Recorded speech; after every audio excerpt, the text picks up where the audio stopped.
Next one is a big one. It's Resolution 12-10-93, which is authorizing modifications and change order allowance to the contract with Stacy&Witbeck Incorporated for construction manager / general contractor services for the east segment of the Portland-Milwaukee Light Rail Project.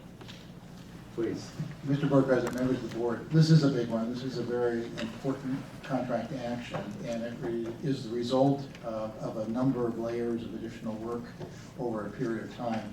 You are by now, I think, quite familiar with the way our CMGC style contracts work, where we actually bring the contractor on board during the design process for a fixed fee, and then begin to add construction services that are in the order of priority associated with the critical path work of a project.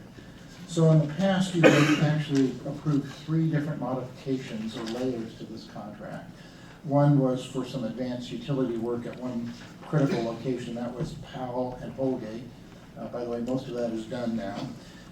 And also at your January 25th meeting for railroad-related services and some advanced utility work, some early foundations, and so there was another modification that dealt with that layer of work.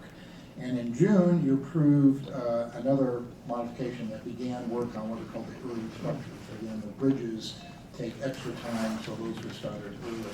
And so this style of contracting allows us to really jump on the calendar, as well as making sure that we have good value engineering services, which is part of the contractor's responsibility as we bring the contract forward.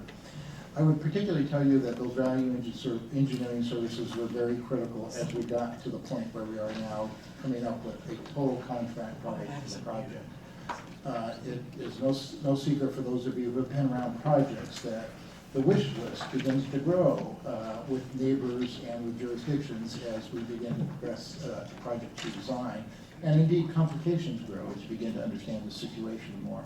So I would say generally that there was some scope growth associated with this contract, probably in the realm of about $15 million by the time we were overall done.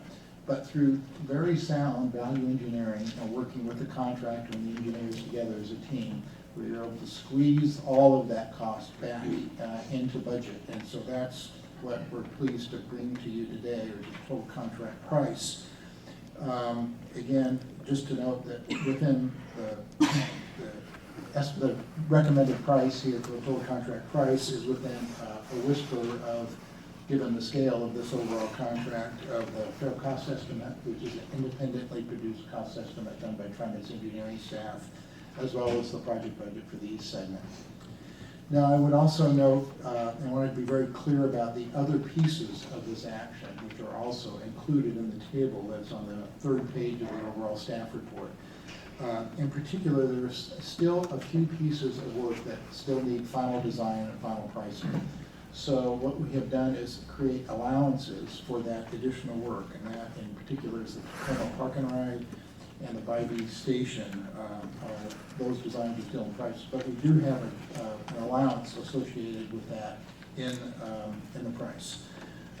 In addition, there's another scope addition that we'd like to add with the neighborhood, which is the south side of the Bybee Bridge, a separate pullout, so that there's actually pullouts on either side of the bridge and station access either side of the Bybee Bridge down to the alignment where the station will actually be. And so there's an allowance for that. In addition, we've included an allowance on nearly $14 million for betterments that will be paid for by others, and that may be the Water Bureau, that may be ODOT, that may be DES in terms of sewer connections. And so those betterments will be paid for entirely by those other parties who are requesting that work be done.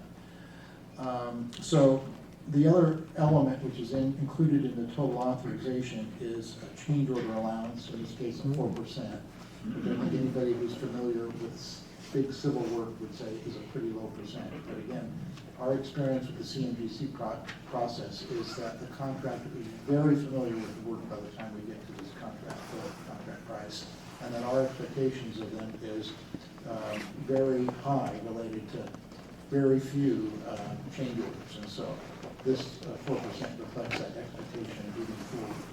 So the total contract authorization that we're requesting from the board is the bottom line of the table, which is $291,720,000. I think this will be the largest contract TriMet has ever awarded at one time. We've done bigger projects, but all at one time. But again, the work is very interconnected with railroad improvements, very interconnected with our neighborhoods. So we saw no way, as we developed the contract packaging, to really break this up in any logical way. One of the things I did want to elaborate on is the disadvantaged business participation in this contract as well. The commitment of the contract is 22%.